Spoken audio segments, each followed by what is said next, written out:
Today I am बाहर की बात कम, अंदर की ज्यादा करो। जो बाहर गए हैं उनको भी मेरा निमंत्रण अंदर आने को है। yes. जावड़ेकर, आज देश में कुछ शक्तियां ऐसा प्रयास कर रही है कि देश की शांति, सद्भाव और सामाजिक सौहार्द को ठेस लगे, और ऐसे प्रयास जगह जगह दिखने को मिल रहे हैं। और इसलिए जैसा आपने अभी कहा, भारत की तरक्की को तो जैसे कुछ लोग पसंद नहीं करते तो इस तरह का माहौल बनाते हैं। एक उदाहरण अभी हमने देखा है 2 दिन से, लेकिन बड़ा उदाहरण मैंने केरल का है, लेकिन महत्वपूर्ण है। एक पॉलिटिकल पार्टी की यूथ विंग एक प्रोसेशन निकालती है, और प्रोसेशन में क्या नारे देते हैं? You won't chant Ramayana, will hang you in your temples and will burn you alive. अब इस तरह के नारे, ये बहुत ही दुर्भाग्यपूर्ण है। और सबसे दुर्भाग्यपूर्ण है कि ऐसे नारे लगाने वालों पर कोई कार्रवाई नहीं हुई है। राज्य सरकार ने संज्ञान नहीं लिया। वो जो पॉलिटिकल पार्टी है उन्होंने कहा कि जिसने नारे लगाए उसको हमने सस्पेंड किया है। मैं समझ नहीं रहा हूं, 300 कार्यकर्ता उसमें है, 300 कार्यकर्ता जला देंगे बोल रहे हैं, उन पर कोई कार्रवाई नहीं, जेल में डाला पार्टी द्वारा भी। और ये इतना भयंकर आज केरल का पूरा माहौल बिगाड़ने का और देश का माहौल बिगाड़ने के जो प्रयास हो रहे हैं, ऐसा ही एक प्रयास है। मुझे तो लगता है कि सुप्रीम कोर्ट को भी स्वयं संज्ञान लेना चाहिए, क्योंकि सुप्रीम कोर्ट अभी अनेक चीजों का स्वयं संज्ञान लेती है, तो इससे ज्यादा और गंभीर क्या होगा? 2 मजहबी फॉलोअर्स में वैमनस्य पैदा करना, यह देश के एकता को चैलेंज है, एकात्मता को चैलेंज है। इसमें निश्चित कार्रवाई हो, यही मेरी मांग है। श्री रामचंद्र जांगड़ा।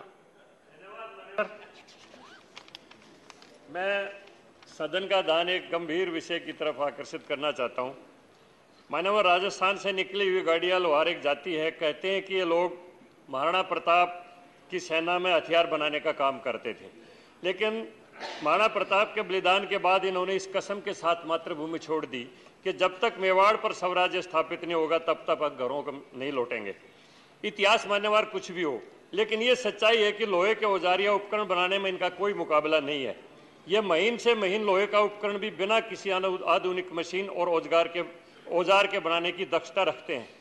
मान्यवर, कुछ दशक पहले ये लोग किसी भी गांव या शहर के पास अपना काफिला रोक के वहां पर रोजाना काम में आने वाले उपकरणों को गलियों में फेरी लगाकर बेचते थे तथा बदले में अनाज और बैलों के लिए चारा लेते थे। अनाज का कुछ हिस्सा बेचकर ये दाल रोटी और कपड़ा लेकर उसका अपना गुजारा करते थे, लेकिन मशीनी युग ने इसके रोजगार को छीन लिया और आज ये स्वाभिमानी जाति भीख मांगने के लिए मजबूर है। मैं राष्ट्रीय राजधानी में ही इनकी तस्वीर दिखाई दे सकती है। जैसे ही हरियाणा से दिल्ली में आते हैं तो सड़क के किनारे गंदगी के बीच में ये अपना काम करते हैं, वहीं झोपड़ियों के अंदर रहते हैं। किसी भी आदमी का रोंगटा खड़ा करने के लिए कोई भी संवेदनशील आदमी इनकी बात को समझ सकता है। मान्यवर, मैं एक सुझाव है मेरा सरकार को, राज्यों में गोमंतु कल्याण बोर्ड तो है, लेकिन इनका प्रधानमंत्री आवास योजना का लाभ इनको नहीं दिया गया है। मेरा आपके माध्यम से सरकार से आग्रह है कि वो राज्यों को निर्देशित करे कि प्रधानमंत्री आवास योजना का लाभ सबसे पहले गाड़िया लोहारों को दिया जाए। इसके लिए सरकार स्वयं भूमि अधिग्रहण करे, यह मानवता का मामला है।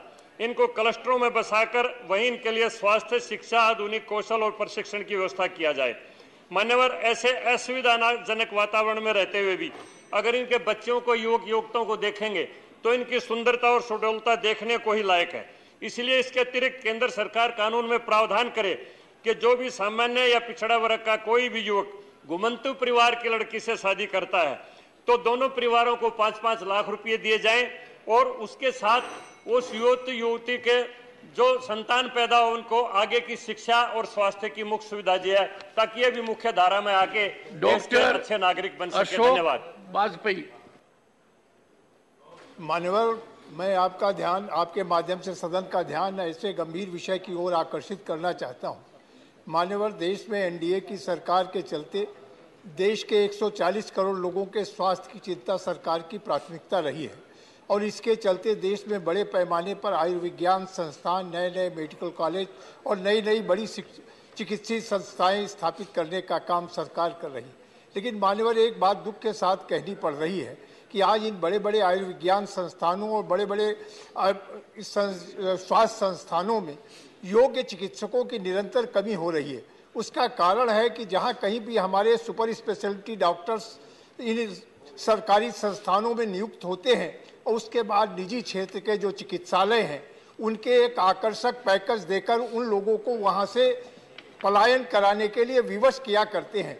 मान्यवर, पैसा एक ऐसा कारण बन गया है कि जिसके चलते योग्य चिकित्सक हमारे सरकारी संस्थानों में, आयुर्विज्ञान संस्थानों में, मेडिकल कॉलेजों में नहीं रह पा रहे हैं और वो निजी अस्पतालों में चले जाते हैं।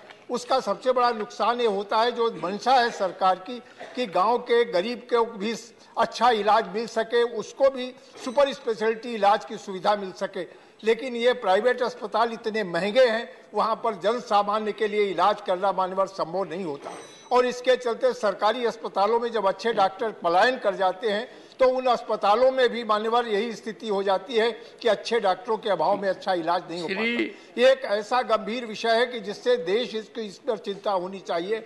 और मान्यवर, आप तो ऐसे सुविज्ञ व्यक्ति हैं, आपकी सभापतित्व में मैं चाहूंगा इस पर कोई ऐसा दिशा निर्देश जारी हो कि हमारे सरकारी या विज्ञान संस्थानों में योग्य चिकित्सकों का पलायन रोका जा सके। मैं आपने इस समय दिया, धन्यवाद। Shri Sushil Kumar Gupta, not present. Shri Rakesh Sinha, briefly. महोदय, मैं आपका ध्यान ओनली अ मिनट एक ऐसे झील के बारे में दिलाना चाहता हूं जो 99 एकड़ यानी 99 एकड़ में फैला हुआ है। इसे मोइन झील कहते हैं। जब हम पर्यावरण के बारे में इतने चिंतित हैं, यह एक ऐसा झील है जो बिहार के बेगूसराय के भगवानपुर चट्टी में यह झील है और 99 एकड़ में फैले इस झील में मीठा पानी है और इसमें 100 स्फूर्त पानी आता है। सालों भर इसमें पानी रहता है। मेरा सरकार से निवेदन है कि इसे राष्ट्रीय स्तर की मान्यता दी जाए। जिस तरह से कांवड़ झील को रामसर साइट में शामिल किया गया है, उसी तरह से मोइन झील को भी रामसर साइट में शामिल करने और इस झील को और देश भर में बोरवेल और ट्यूबवेल के खुले गड्ढों में गिरने से न जाने कितनी ही मासूम जिंदगियां की किलकारियां हमेशा काटोपत्ती गांव में बोरवेल में गिरे 2 वर्षीय बालक सुजीत को भी एनडीआरएफ और एसडीआरएफ की टीमों की हर मुमकिन कोशिशों के बाद भी नहीं बचाया जा सका। पंजाब के संगरूर जिले में 150 फुट गहरे बोरवेल में गिरे 3 साल के फतेहवीर सिंह को भी नहीं बचाया जा सका। माननीय सभापति महोदय, विगत वर्ष उत्तर प्रदेश के बुलंदशहर में, वाराणसी के पिंडारा में भी ऐसी घटनाएं घटित हुई जिसमें 6 साल की मासूम बच्ची 13 वर्षीय अनिकेत यादव की भी मौत हो गई। हरियाणा के हल्देड़ी गांव में 2006 में 5 वर्षीय प्रिंस के 50 फुट गहरे बोरवेल के गड्ढे में गिरने के बाद न्यूज टीवी चैनलों ने रेस्क्यू ऑपरेशन के दृश्य लाइव दिखाए थे, जिससे पूरी दुनिया का ध्यान इस प्रकार के हादसों की ओर गया था, जिससे यह भी उम्मीद जगी थी कि भविष्य में ऐसे हादसे सामने नहीं आएंगे, परंतु आज भी स्थिति ज्यों की त्यों बनी हुई है। माननीय सभापति महोदय, नेशनल क्राइम रिकॉर्ड्स ब्यूरो की 2015 की रिपोर्ट के अनुसार साल 2014 में देश में जहां बोरवेल में गिरने वाले बच्चों की संख्या 48 थी, वहीं 2015 में बढ़कर 71 हो गई। तमिलनाडु के बारे में 2014 में एक फैक्ट फाइंडिंग टीम ने गृह मंत्रालय को सूचित किया था कि इस राज्य में 2010 से 2012 के बीच 561 बच्चे बोरवेल में गिरे थे, जो कि अब यह आंकड़ा हजारों में पहुंच गया है। माननीय सभापति महोदय, 2006 में हरियाणा के प्रिंस बोरवेल में से निकालने के बाद 2015 तक 16,000 से अधिक व्यक्ति, महिलाएं और बच्चे खुले गड्ढे में गिरने से उनकी मौत हो चुकी है। तमाम बचाव कार्यों में करोड़ों रुपए खर्च होते हैं। ऐसे भयावह हादसों को देखते हुए 2010 में सुप्रीम कोर्ट ने भी बोरवेल के रखरखाव संबंधी निर्देश जारी किए थे। माननीय सभापति महोदय, सवाल यह भी है कि आखिरकार इस प्रकार के हादसों को रोकने के लिए कोई कड़े कदम उठाने की आवश्यकता है। मैं आपके माध्यम से अति संवेदनशील और गंभीर विषय के लिए सरकार से यह आग्रह करता हूं कि इस प्रकार की घटनाओं को रोकने के लिए दोषियों के खिलाफ कड़े कानूनों का प्रावधान होना चाहिए, ताकि ऐसी भयावह घटनाओं का दोहराव देश में नहीं हो। धन्यवाद।